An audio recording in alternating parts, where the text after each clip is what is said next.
Hello everybody, welcome back to HardReset.Info channel. Today I'll show you how to easily fix screen flickering on your Honor Pad V9.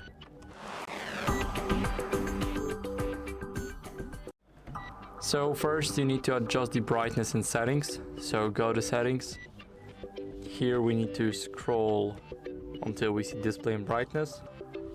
Now here we have the brightness. Make sure to turn off the automatic brightness. And here we can adjust it.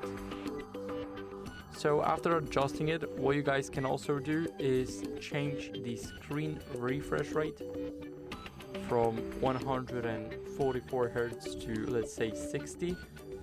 It's gonna feel not smooth. I know you guys can't see that perfectly just like me, but you guys can try and use either 90 or 60 instead of 144 when your screen is flickering. It should help a little. Now let's move on to the Play Store, and here we will basically need to download an app called Screen Dimmer. So Screen Dimmer, then OLED Saver, and it's this one, as you guys can see. So all we gotta do now is just install this app.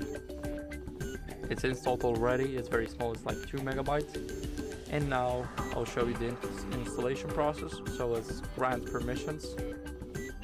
The first one, now the second one. Here it's gonna be in the downloaded services at the bottom. So let's enable it, click OK. Now let's grant notifications, and here enable the screen dimmer. So it looks like this, it's very cool. Now the last one is to check the software updates from your settings. So scroll down and go to system and updates. Now here click software update, and as you guys can see, it will check automatically if you're running the latest version. If you don't, then you should definitely update it, because older versions might contain a lot of glitches and the newest ones probably fixed them already. So use the newest version of your software, and that would be it. So I hope this video helped you, and if it did, then leave a like, sub, and a comment, and I'll see you next time. Bye.